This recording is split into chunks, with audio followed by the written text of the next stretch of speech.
எங்கள் உயிருக்கு சமமானது. நிலமும் அதை சார்ந்த பண்பாடும் எங்கள் உயிருக்கு சமமானது. அதை அடக்க நினைக்கும் உங்கள் அடக்குமுறை எங்கள் அடிமயிருக்கு சமமானது என்று பெருந்தலாக கூறியிருக்கக்கூடிய இளவார்ந்த உறவுகளே, கீழடியிலே தோன்றுவதற்கு நாங்கள் நிலம் கொடுத்தோம்.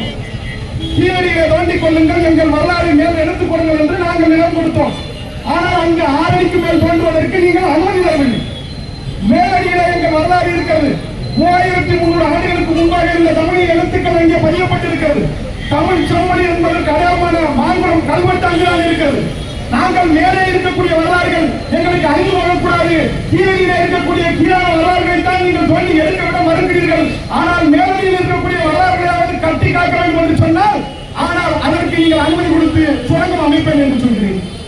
இவன் சொல்கிறான், சுரங்கம் அமைத்தால் நாடு வல்லரசாகும். நான் உங்களிடத்தில் கேட்பது ஒன்றுதான், நாடு எப்பொழுதும் வல்லரசாகும் வல்லரசாகும் வல்லரசாகும் என்று நீங்கள் சொல்கிறீர்களே, நாடு எப்பொழுதும் நல்லரசாகும்.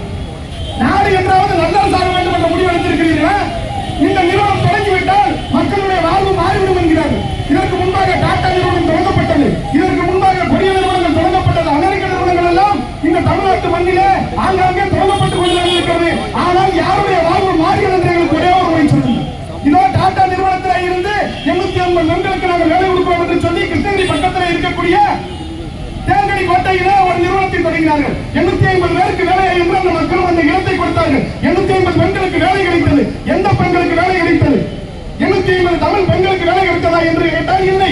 அந்த டாடா இருக்கக்கூடிய ஜார்க்கண்ட் மாநிலத்தில் இருந்து இந்த கம்பெனி வரும்போது, அந்த நிறுவனம் வரும்போது 850 பேரையும் அங்கிருந்தே கொண்டு வந்து விட்டார். இதோ கோவை பகுதியிலே நீங்கள் பாருங்கள், குஜராத்திகள் மார்வாடிகள் என்று ஒவ்வொருவரும் ஒரு நிறுவனத்தை தொடங்குகிறார்கள். நிறுவனம் தொடங்கப்பட்டு குஜராத்திலும் மகாராஷ்டிரத்திலும் ஜார்க்கண்டிலும் மத்திய பிரதேசத்திலும் உத்தரப்பிரதேசத்திலும் இருந்து அங்கிருந்து ஆட்கள் தரவிறக்கம் செய்யப்பட்டுக் கொண்டே இருக்கிறார்கள். ஒரு தமிழனுக்கும் அங்கு வேலை.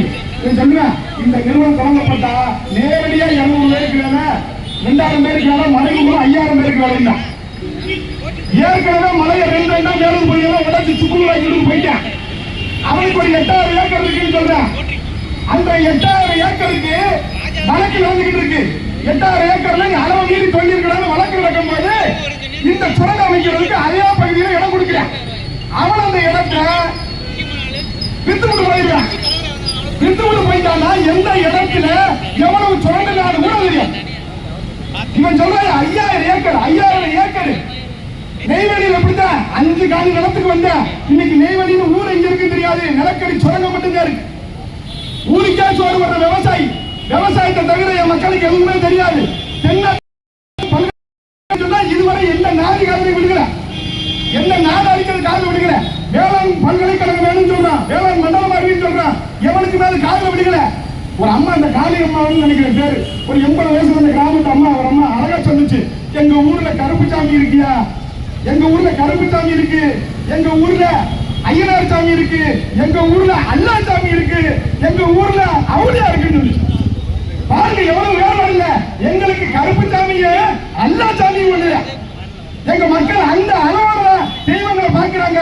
அந்த இடத்துல தான் தேவாலயம் இருக்கு, அந்த இடத்துல தான் மசூதி இருக்கு, அந்த இடத்துல எங்க 18 படி கருப்பா இருக்கா. எங்க கருப்பனுக்கு முன்னாடி 60 எங்க முன்னோர்கள் எதுக்கு வழிபட்டு வந்துட்டு. ஆனா இப்பதான் தெரியுது, அரிட்டா பட்டியல அருவா ஊண்டி வச்சது எதுக்கு, அருப்பா பட்டியல வேல்கப்பு ஊண்டி வச்சது எதுக்கு. வேளாண்டான்னு ஒருத்த வருவா, வேளாண் ஒருத்த வருவா, அருவா எடுத்துக்கிட்டு ஐயனார் வரமாட்டாரு. அந்த அருவா ஐயனார் முன்னாடி வச்சிருக்காரு, எடுத்துக்கிட்டு ஏதாவது செய்யுங்களான்னு சொல்றதுக்கு அந்த பகுதி மக்களை ஐயனாரு ஆதி காலத்துல இருந்து தயார்படுத்திருக்கிறாங்க. உண்மை. ஆழ்வாரம் சொல்றா, நீங்க ஒரு அடி இல்ல ஐயா, 6க்கு 4க்கு மேல இறந்துட மாட்டான். கொடுத்த சுருக்கமா சொல்றதுக்காக சொல்றேன், 6க்கு 4க்கு மேல இறந்துட மாட்டான். ஏன் தெரியுமா? 4 அடிக்கு நீங்க மேல தோண்டுனா அது அரசாங்கத்துக்கு சொந்தமா, 4 அடிக்கு மேலதான் உங்களுக்கு. அதனாலதான் நம்மளுடைய குளத்தை பதிக்கனால 6க்கு 4 அளவு, 6க்கு 4 மேல தோண்டக்கூடாது. ஆனா இவன் 1000கணக்கா கீழே தோண்டறாங்க. நீங்க கேட்டு பாருங்க, 6க்கு 4 மட்டும் தான் உங்களுக்கு சொந்தம், 6க்கு 4க்கு கீழே இருக்கிறதெல்லாம் எங்களுக்கு சொந்தம். ஆனால் அரசுக்கு சொல்றேன், 6க்கு 4 எங்களுக்கு சொந்தம், முதல் 4 அடி எங்களுக்கு சொந்தம். இந்த முதல் 4 அடிக்கு எங்களுக்கு சொந்தம் சொல்லும் போது முதல் 4 அடியில நீ தோண்டணும்னு நினைக்காத, 4 அடியை விட்டு போட்டு 6 அடியில் 50 அடியில் வண்டிக்க. ஆனா முதல்ல அடிக்கு கொண்டதுல மணிக்கட்டால வெட்டி எரியவன் தவிர எங்களுக்கு வேற வேலை இல்லை. எங்க ஐயனார் அருவா கொடுத்தது, வேல்கப்பு கொடுத்தது எதுக்குன்னு எங்க மக்களுக்கு இப்பதான் புரியுது. அதனால தான் சொல்றேன், எங்களுக்கு ஐயனார் ஒண்ணுதான், அண்ணாசாமி ஒண்ணுதான். எங்க மண்ணுல ஒரு கை, ஒரு புடி மண்ணை கூட எந்த காலத்திலும் எடுக்க விட மாட்டோம் என்று சொல்லி சிவங்கொள் தமிழா, சிவங்கொள் இளம் சட்ட பிளம். நன்றி.